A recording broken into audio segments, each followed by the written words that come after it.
پھر ایک اور شخص آئے گا تو اس کی گردن کے ساتھ، اس نے چونکہ گھوڑے چرائے تھے تو اس کی گردن کے ساتھ گھوڑے لٹکے ہوئے ہوں گے، گھوڑے، اللہ اکبر. تو وہ فریاد کرے گا حضور میری مدد کرے. ذرا یہ چیزیں بھی جاگ کے سنا کریں. آپ شفاعت رسول کے موضوع پر نعرے لگاتے ہیں، پہلے یہ بھی تو دیکھیں نا حضور سفارش کریں گے کس کی، اس پر بھی ذرا غور فرمائیں. وہ جو سبحان اللہ ماشاءاللہ والا عنوان ہوتا ہے اس پہ کہتے ہیں ماشاءاللہ جی آج تو پتہ چل گیا جنتی ہیں. وہ بھائی جنت کی سڑک پہ بھی تو چڑھنا ہے کہ نہیں؟ وہ رستہ بھی اختیار کرنا ہے کہ نہیں؟ کہ آپ کا خیال یہ ہے کہ آپ کو ہیلی کاپٹر کے ذریعے جنت میں ڈال دیا جائے، کچھ کرنا نہ پڑے. عزیز بھائی، میرے نبی پاک علیہ السلام فرمانے لگے کچھ لوگ ایسے ہوں گے کہ ان کی گردنوں کے ساتھ بکریاں ممنا رہی ہوں گی، گدھے ہنہنا رہے ہوں گے. فرمایا وہ فریاد کریں گے تو میں کہوں گا تمہیں سمجھایا نہیں تھا. اور پھر حضور فرماتے ایک شخص آئے گا جس کی گردن کے ساتھ اژدہا بندھا ہوگا، اس کے منہ کو ڈسے گا تو وہ کہے گا اسے پیچھے ہٹاؤ. اور پھر اس سے کہے گا اژدہے سے تو ہے کون؟ تو وہ کہے گا میں تیرا وہی مال ہوں جسے تجوری میں سنبھال کے رکھتا تھا. آج میں تیری گردن سے لپٹ گیا ہوں تو کہہ رہا ہے پیچھے ہٹ جا. بھائی راز کھلے گا، آپ یقین کریں اچھے لوگوں کے جب راز کھلیں گے قیامت میں تو موج لگ جائے گی. راز صرف بروں کے نہیں کھلیں گے، اچھے لوگوں کے بھی راز. توجہ ہے میری بات پر؟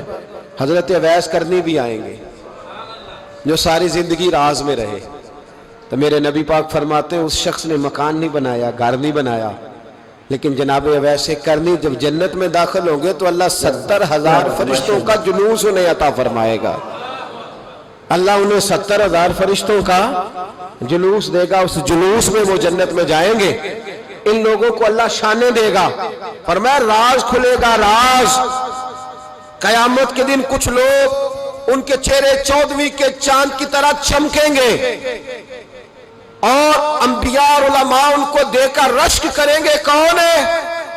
میرے مصطفیٰ کریم علیہ السلام فرماتے ہیں رب کریم فرمائے گا یہ میرے محبوب کی امت کے وہ نیک لوگ ہیں جس سے بھی محبت کرتے تھے اللہ کی رضا کے لیے کرتے تھے، اور جس سے بھی انہوں نے زندگی میں دشمنی رکھی صرف اللہ کی رضا کے لیے. اب یہ اللہ کی رضا والا معاملہ کہاں تھا؟ ان کے سینے کے اندر. تو اس کی جزا انہیں قیامت میں ملے گی. کچھ لوگوں کا راز کھلے گا، انہیں بڑا لطف آئے گا، بڑا مزہ آئے گا.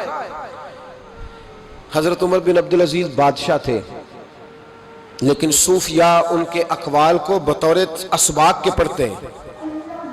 تربیت کے لیے ان کے اقوال اور احوال سنائے جاتے ہیں. حضرت عمر بن عبدالعزیز کے زمانے میں نا ایک سید صاحب کہتے ہیں میری 4 بیٹیاں تھیں تو مجھے ضرورت تھی، میری کوئی مدد نہیں ہو رہی تھی. میں درود شریف پڑھتے پڑھتے سو گیا تو مجھے خواب میں محبوب پاک کا دیدار نصیب ہوا. فرماتے میں نے استغاثہ پیش کیا کہ حضور پریشان ہوں، بیٹیوں کا باپ ہوں. تو نبی پاک علیہ السلام نے فرمایا تو عمر بن عبدالعزیز کے پاس جا. عمر بن عبدالعزیز وہ باکمال شخص ہے جو روزانہ 10 سپارے قرآن پاک کے پڑھتا ہے، 10,000 بار مجھ پر درود و سلام پڑھتا ہے. کتنے سپارے؟ ہم تو خیر سارے مصروف ہیں، 10 لائنیں بھی نہیں پڑھ سکتے. ہم تو بڑے بیزی لوگ ہیں. ہم قرآن شریف پڑھیں گے تو فیس بک کون چلائے گا؟ ہم اگر قرآن شریف پڑھیں گے تو وہ واٹس ایپ پہ ٹائم کون دے گا؟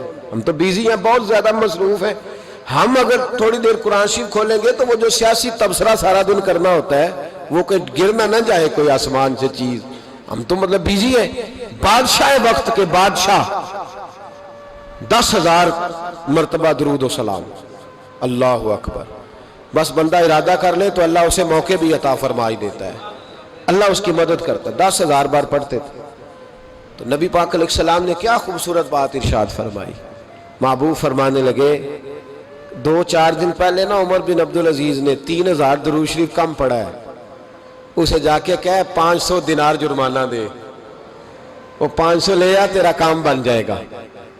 جناب عمر بن عبدالعزیز کے پاس وہ سید صاحب آئے، کہتے میں سمجھا کسی درویش کا نام بتایا ہے، میں سمجھا کسی خانقاہ کے سجادے کی بات ہے، کسی مسجد کے خطیب کی، کسی ادارے کے محتمم کی بات. لیکن جب میں ان کے علاقے میں آیا میں نے پوچھا عمر بن عبدالعزیز کون ہے؟ تو لوگوں نے کہا وہ تو ہمارے حکمران ہیں. میں نے کہا بادشاہ؟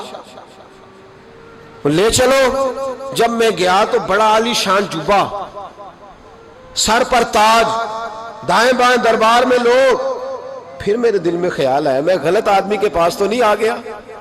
یہ کون شخص ہے؟ لیکن جب میں لوگوں سے پوچھا کہ یہ عمر بن عبد العزیز ہی ہے، کہا وہی ہے؟ کہتے میں ان کے قریب گیا، دیکھو راز کھول رہے ہیں۔ کہتے میں کان میں جا کے کہا 10,000 درود شریف پڑھتے ہو؟ کہتے انہیں شاک لگا، جھٹکا، یوں دیکھا، تجھے کس نے بتایا؟ میں نے کہا کوئی ہفتہ سوا پہلے 3,000 کم بھی پڑھا ہے۔ کہتے ہیں وہ تو ٹھٹھرنے لگے، فٹافٹ میرا بازو تھاما، کونے میں لے گئے، کہنے لگے یہ تو میری بیوی کو بھی نہیں پتا کہ میں پڑھتا ہوں، یہ تو میرے خاص خادم کو بھی نہیں پتا، یہ تو میرا اور خدا کا، میرا اور مصطفیٰ کا راز ہے، اللہ رسول سے میرا راز ہے، تجھے کیسے پتا چلا؟ تو کہتے ہیں وہ سید صاحب کہتے ہیں میں نے ان سے کہا کہ جن کے ساتھ آپ کا راز ہے مجھے انہوں نے ہی بتایا ہے، رازدار میں ہی بتایا ہے، اور محبوب نے فرمایا میں سید ہوں، مجھے گھر میں ضرورت تھی، صدقہ زکوٰۃ لے نہیں سکتا، مجھے حضور نے کہا جا اسے کہہ تجھے 500 دینار دے، کم پڑا درود شریف؟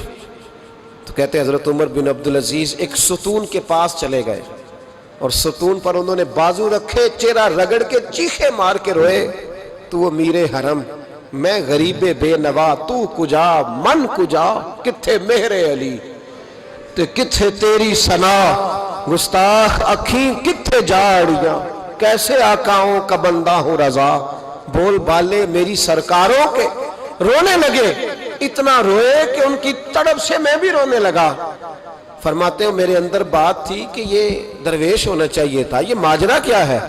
فرماتے ہیں جناب عمر بن عبد العزیز جب کچھ ٹھنڈے ہوئے نا طبیعت ان کی، تو بازو سے پکڑ کے مجھے ایک حجرے میں لے گئے، اس کمرے کی طرف سارا محل سارا دربار گزر گیا، اینڈ پہ ایک حجرہ آیا، باہر بڑا خوبصورت اس کے اچھا دروازہ بنا ہوا ہے، قیمتی، لیکن فرماتے ہیں جب کھول کے اندر گئے تو اندر کچا مکان، ایک مٹکا، 2 پیالے مٹی کے، کچھ بڑے بڑے سامان پڑے ہوئے، رسیاں پڑی ہوئی ہیں، سینے کا سامان ہے، کھجور کی چھال پڑی ہے، کچھ ٹوپیاں پڑی ہیں۔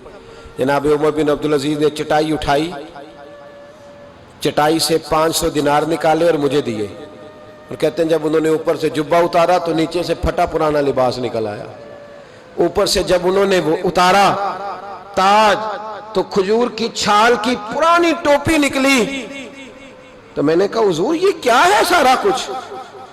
تو رو پڑے، کہنے لگے اب تجھے رازداروں نے بتایا ہے تو میں کیوں نہ بتاؤں، اب تجھے انہوں نے بتایا جو رازدار تھے تو میں کیوں نہ بتاؤں؟ فرمانے لگے یہ جو میں نے اوپر لباس پہنا ہوا ہے نا یہ بندوں کو دکھانے کے لیے، اور یہ جو میں نے اندر پہنا ہوا یہ رب کریم کو دکھانے کے لیے، باہر اگر میں حکومت نہ سنبھالوں اور اس طرح نہ بیٹھوں تو انصاف کون قائم کرے؟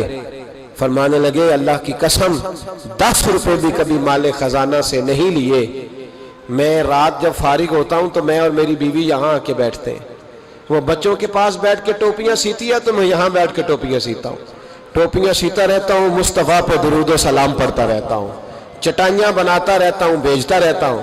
اور فرمانے لگے تھوڑے تھوڑے کر کے نا میں نے پیسے رکھے تھے، خیال تھا کہ کوئی غریب آئے گا تو مدد کروں گا، خیال تھا کہ اگر ارادہ بنا تو حج پہ جاؤں گا، مجھے کیا خبر تھی کہ میرے یہ پیسے اتنے نصیبوں والے ہیں کہ میں اپنے نبی کے حکم سے خرچ کروں گا، اپنے محبوب کے کہنے پر اتنے میرے نصیب، اتنا میرا مرتبہ اور مقام۔ میرے عزیزو ان لوگوں کے جب راز کھلیں گے، ان لوگوں کے جب راز کھلیں گے، ان لوگوں کے جب راز کھلیں گے تو انہیں اللہ بڑے درجے عطا فرمائے، ان کو اللہ بڑے مرتبے اور بڑے مقام عطا فرمائے، ان پر اللہ تبارک و تعالیٰ کی خاص رحمتیں ہوں۔ وہ لوگ جنہوں نے نام و نمود نہیں بنایا، چھپ چھپا کے دین کی نوکریاں کرتے رہے، کونے میں ہو کر کام کرتے رہے، انہیں اللہ جب اجر دے گا تو بڑا دے گا۔ ہمیں بڑا شوق ہے عہدوں پہ جانے کا، سیاسی، سماجی، رفائی، بلکہ ہر آدمی کہتا ہے اللہ کا بڑا شکر ہے جی کسی کونے سے آپ پوچھیں گے تو پہنچ جائیں گے، کیا اس کا فائدہ ہے؟ بڑے سارے لوگ تھے، ہم تو صرف کہتے ہیں نا کونے سے پوچھنا تو پہنچ جاؤ گے، تو بڑے سارے لوگ تھے جو پورے پورے شہروں کے مالک تھے، ان کے نام رجسٹریاں تھیں، ان کے نام ہر چیز درج تھی، کدھر گئے وہ؟ کہاں گئے؟ یہ جب راز کھلیں گے تو مشکل ہو جائے گی۔ ہمارے سینوں کے اندر جو کچھ چھپا ہوا ہے، سینوں کے اندر یہ جب کھلتا ہے تو حالات بگڑتے ہیں۔ اپنی ضمیر کی آواز کو سنیں، اندر دیکھیں من کیا کہہ رہا ہے۔ ہمیں پتہ ہوتا ہے سچ کیا ہے، ہمیں پتہ ہوتا ہے جھوٹ کیا ہے، ہمیں پتہ ہوتا ہے خیر کیا ہے، ہمیں پتہ ہوتا ہے شر کیا ہے۔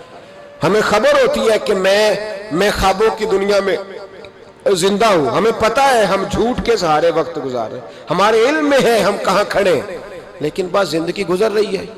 ہم ضمیر کی آواز پر ہم اس کی آواز کو سنتے نہیں, روز دبا دیتے ہیں. نبی رحمت علیہ الصلوۃ والسلام نے فرمایا دو منہ جس شخص کے ہوتے ہیں وہ لعنتی ہوتا ہے. دو منہ.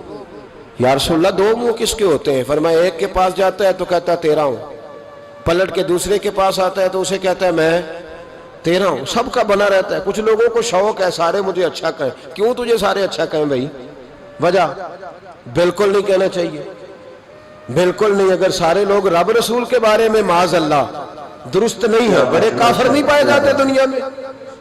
اتنی بڑی ہستیوں پر جب دنیا کا اجتماع مکمل نہیں ہو سکا تو نے یہ کیسے دعویٰ کر لیا سارے مجھے صحیح کہیں؟ کیوں تو اس چکر میں ہے؟ ساروں کا صحیح کہنا ضروری نہیں, تیرا صحیح ہونا ضروری ہے.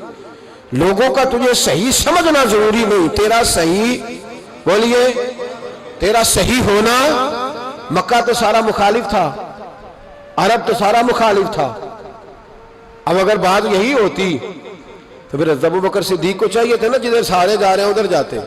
انہوں نے یہ نہیں دیکھا کہ لوگ کیا کہہ رہے ہیں, انہوں نے یہ دیکھا کہ میرا ضمیر کیا کہہ رہا ہے.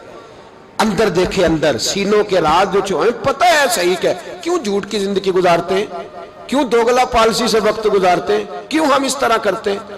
اندر دیکھے, اندر جھانکے, اندر گواہی دیتا ہے آپ کا کہ حق کیا ہے, سچ کیا ہے.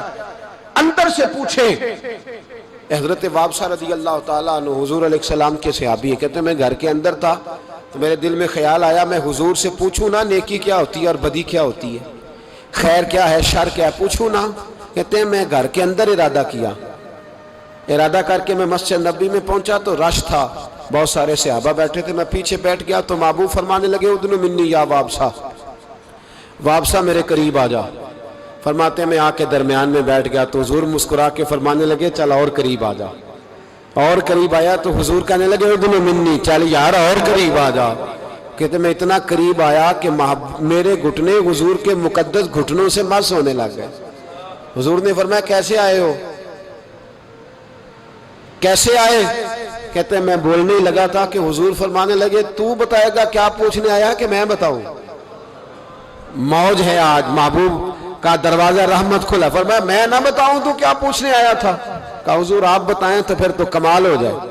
تو محبوب نے فرمایا تو نے زبان سے تو نہیں کہا پر دل میں تو سوچ کے آیا تھا, آج حضور سے پوچھوں گا نیکی کیا ہوتی ہے بدی کیا ہوتی ہے. کہتے میرا چہرہ کھل اٹھا. میں نے کہا حضور واقعی آپ اللہ کے سچے رسول ہیں, یہی پوچھنے آیا تھا. نبی پاک نے میرے سینے پہ ہاتھ مارا. میں جا, میں نے تیرے دل کو دین کا عالم بنا دیا ہے, اپنے دل سے پوچھ لے, تیرا دل ہی تجھے فتویٰ دے دیا کرے گا. آج کے بعد تیرا دل تجھے بتائے گا کہ نیکی کیا ہے اور بدی, بولیے نیکی کیا ہے اور بدی کیا ہے, تیرا دل تجھے بتائے گا. اس سے فتویٰ لے لے, پوچھ لے نیکی کیا ہے بدی کیا ہے.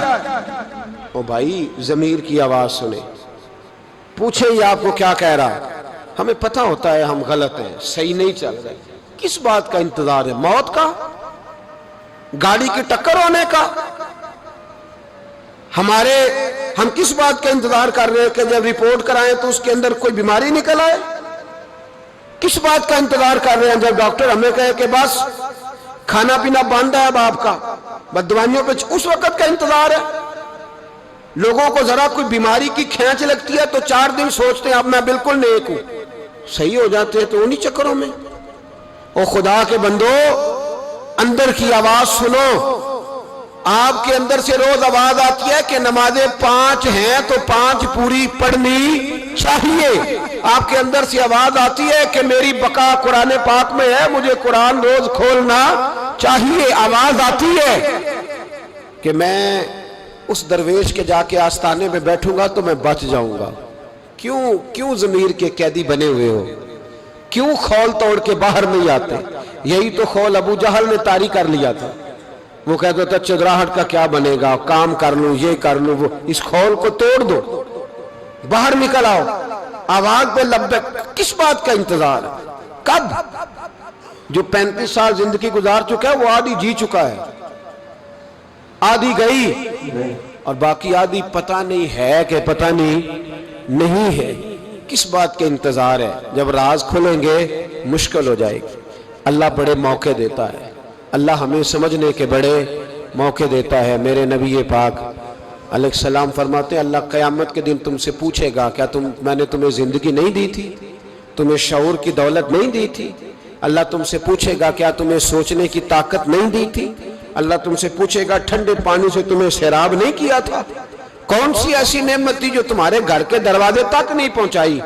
حضرت ابو الحسن رحمت اللہ علیہ ایک جملہ کہا کرتے تھے اور کمال کرتے تھے، فرماتے تھے قیامت میں لمبی چوڑی بات نہیں ہوگی، دو ہی باتیں ہوگی۔ فرماتے ہیں اللہ پوچھے گا بندے سے، او بندے میں تو تیرا تھا، تو بتا تو کس کا تھا؟ دو ہی باتیں۔ اللہ فرمائے گا میں تیرا تھا، تو بتا تو کس کا تھا؟ اپنے اندر تبدیلی لائیں، اندر جھانکیں۔ یہاں راز کھل جائے تو آزمائش کڑی ہے، بتلائیے جب قیامت میں راز کھلے گا کتنی مشکلات ہوں گی۔ اپنے آپ کو سمیٹ لیں، استغفار کثرت سے پڑھیں، توبہ کریں ہر معاملہ، اپنا رجوع اپنے رب رسول کی طرف رکھیں۔ یہ سارا دنیا کا جتنا معاملہ چل رہا ہے یہ سارا ایک چکر ہے، یہ ساری ایک آزمائش ہے، یہ اللہ نے ہمارے ذمہ لگایا ہے کہ تم نے اس سے بچ کے نکلنا۔ یہ ہماری دانشمندی ہے کہ ہم اس طرف توجہ نہ دیں۔ کوئی شخص بھی ایک دن کے لیے مکان خرید کے نہیں رکھتا، وہاں وہ مکان خریدتا ہے جس نے اس نے عمر بھر رہنا ہو۔ یہ دنیا عارضی ہے، ایک ڈیڑھ دن کا میلہ ہے، اس پر مکمل خریداری کر کے جم کے نہ بیٹھ جاؤ۔ اس مکان کی طرف توجہ کرو جہاں ہمیشہ رہنا ہے، جہاں ہمیشہ جانا ہے۔ جتنا آپ اپنے دادا جی کا ختم دلاتے ہیں نا، آپ کے بچے بھی آپ کو اتنا ہی دلائیں گے۔ اور جتنا آپ روز کھڑے ہوتے ہیں نا دادا جی کی قبر پہ، بڑی مشکل سے بچے جاتے ہیں، پوتے کوئی نہیں جاتے، بڑی مشکل سے بیٹے، اس سے زیادہ کوئی معاملہ تو آپ کے بعد آپ کا بیٹا 50 سال تک رہے گا، بس ختم، پھر تو قبروں کے نشان تک مٹ جاتے۔ وَحُصِّلَ مَا فِي الصُّدُورِ، فرمایا میں کھول دوں گا راز۔ اس راز کھلنے سے پہلے اپنے رب کریم کی بارگاہ میں حاضر ہو جانا چاہیے، اس کے دروازے نور پر جا کر خیرات حاصل کرنی چاہیے۔ دعا کرتا ہوں جو کچھ جی بھی آپ کو یہ پیر اجمل رضا قادری کا بیان کیسا لگا؟ ماشاءاللہ جیسے کہ وہ سمجھا رہے تھے کہ حرام کھانا یا حلال کھانا، جیسے کہ انہوں نے کہا کہ چند دن کی زندگی ہے، پتہ نہیں کب انسان کو موت آ جانی ہے، کب، اور دنیا داری ایک عارضی ہے، یہ پکا مکان نہیں ہے انسان کا بھی، جو جس پر انسان ڈیرا ڈال کر بیٹھ جاتا ہے، وہ آخر کی زندگی ہے جو انسان کو سنوارنی چاہیے۔ انسان کو سوچ سمجھ کر کام کرنا چاہیے، بولنا چاہیے، بولنے کا اخلاق کا طریقہ ہر کسی سے اچھا ہونا چاہیے، نماز پڑھنی چاہیے، اور جس کام کا اللہ پاک نے حکم دیا وہ انسان کو کام کرنا چاہیے۔ اور ماشاءاللہ بہت ہی پیارے انداز سے پیر اجمل رضا قادری اپنی زبانی بیان پیش کر رہے تھے۔ ماشاءاللہ آپ کو یہ بیان کیسا لگا؟ اوپر اچھا لگا ہے تو ایسے ہی بیان اپنے چینل پر روز لے کر آتا رہتا ہوں، اور اگر آپ ہمارے چینل پر نیو ہیں، ہمارے چینل کو سبسکرائب کر دیں، لائک کر دیں، شیئر کر دیں، اور ایک اچھا سا نیچے کمنٹ بھی کر دیں کہ آپ کو ویڈیو کیسی لگتی ہے۔ ایسی اور نئی ویڈیو ملتی ہیں، دعاؤں میں یاد رکھنا۔ اللہ حافظ۔